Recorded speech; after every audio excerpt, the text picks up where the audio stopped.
क्योंकि अगर हम उससे बचने जाएंगे तो एक और समस्या खड़ी हो जाएगी। हम एक समस्या से बचने जाएंगे, दूसरी समस्या खड़ी हो जाएगी। इसलिए अच्छा है कि जो भगवान कह रहे हैं वो कर लो। क्योंकि कोई भी भौतिक जगत में आप देख लीजिए, आपकी कोई घर में समस्या है, आप वकील के पास जाते हैं, कोई कानूनी झगड़ा है या कोई लीगल कोई मैटर है, आप वकील के पास जाते हैं। आप एक वकील के पास जाओगे, वो एक बात बोलेगा, दूसरे वकील के पास जाओगे, दूसरी बात बोलेगा। सही बात है। चलिए दवाई, बीमारी समझ लीजिए, हमारे कोई बीमारी जो सही नहीं होती है, 10 डॉक्टर 10 बातें बोलते हैं, करे क्या? व्यक्ति कंफ्यूज हो जाता है कि भाई करे क्या हम। जैसे चैतन्य चैतामृत में एक वर्णन है, चैतन्य महाप्रभु के एक बहुत बड़े भक्त थे जिनका नाम था सुबुद्धि राय। सुबुद्धि राय, वो सुबुद्धि राय बंगाल में नवाब की पोस्ट पे थे और उनके नीचे एक लड़का, मुसलमान लड़का काम करता था। तो एक बार सुबुद्धि राय ने उस मुसलमान लड़के को कुछ काम के लिए बोला और वो लड़के ने ढंग से नहीं किया। तो सुबुद्धि राय उस टाइम वो होते थे, क्या कहते हैं, चाबुक होते थे। तो सुबुद्धि राय ने उसको चाबुक मारा तो पीठ पे उसके निशान हो गया। लेकिन वो एक बाप की भावना से, जैसे बाप बेटे की तरह रखते थे सुबुद्धि राय उसे, तो पीठ पे एक निशान हो गया। आगे जाके वो लड़का बंगाल का नवाब बन जाता है, नवाब हुसैन।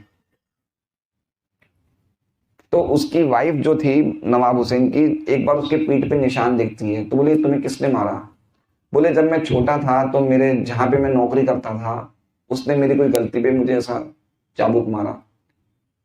तो वो जो उसकी पत्नी थी वो तो बड़ी नाराज हो गई, बोले तुम उसकी जान ले लो, तुम तो अब नवाब हो, तुम उसकी जान ले सकते हो, तुम पे कैसे उसने हमला किया? तो उस नवाब ने कहा कि मैं ऐसा कैसे कर सकता हूं, वो मेरे बाप की तरह है, मैं उनसे कैसे बदला ले सकता हूं? तो उसने, उसकी पत्नी ने बोला तो फिर तुम्हें कुछ ना कुछ तो करना पड़ेगा, नहीं तो मैं छोड़ दूंगी तुम्हें। तो बाद में सुबुद्धि राय, वो नवाब ने ये रास्ता निकाला कि मैं करूं क्या, अगर मारूं तो गलत काम हो जाएगा, नहीं मारूं तो ये नाराज। तो उसने क्या किया, उसने अपने रसोई की पानी की झाड़ी में से पानी छिड़क दिया, किस पे? सुबुद्धि राय पे। और उस टाइम हमारे हिंदुओं में इतनी बड़ी ज्यादा भ्रांत धारणा थी कि अगर कोई मुसलमान के घर से पानी हम पे छिड़क दे तो हम मुसलमान बन जाते हैं। अब जैसे उसने पानी छिड़क दिया, वो हिंदुओं के हिसाब से बहुत ही घृणित काम हो गया, पूरे समाज में चर्चा हो गई, ये तो मुसलमान बन गया।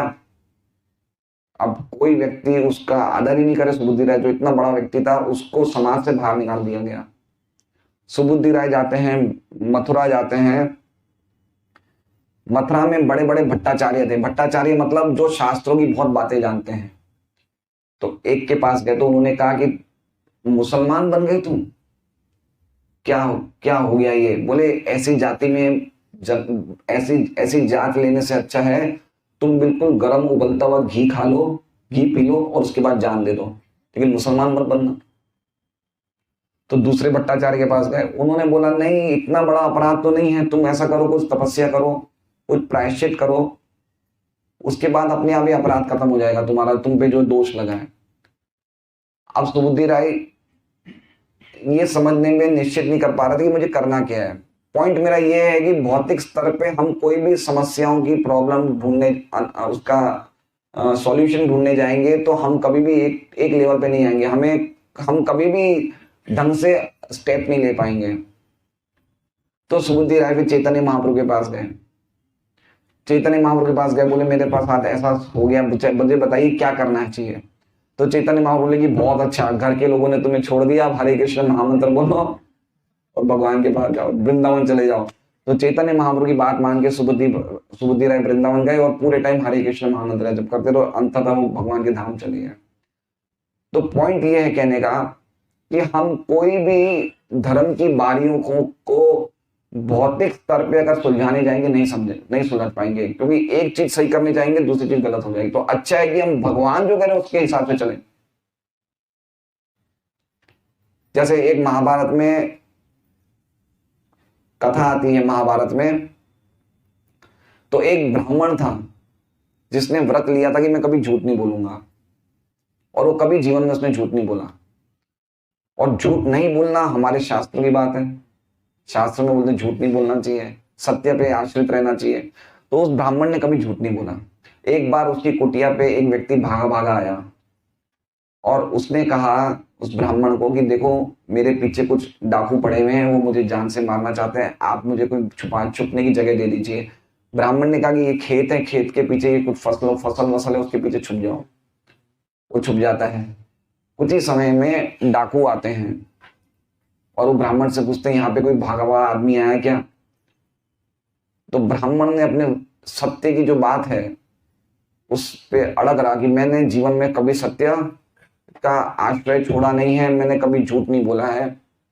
तो ब्राह्मण ने क्या कहा कि वो फसल है खेतों में, उसके पीछे छुपा हुआ है।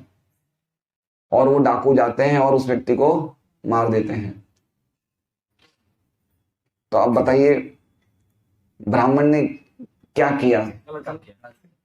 ब्राह्मण ने एक तरफ तो अपने धर्म का पालन किया कि उसने सत्य को छोड़ा नहीं, लेकिन दूसरी तरफ एक अधर्म भी कर दिया कि उसके पास एक रक्षा के लिए व्यक्ति आया था और उसको उसने मरवा दिया। तो वो ब्राह्मण की गति ये होती है कि झूठ नहीं बोलने के कारण वो नरक जाता है। ऐसे झूठ बोलने में व्यक्ति नरक जाता है, लेकिन इस केस में वो झूठ नहीं बोला तो नरक गया। समझ रहे हैं बात को?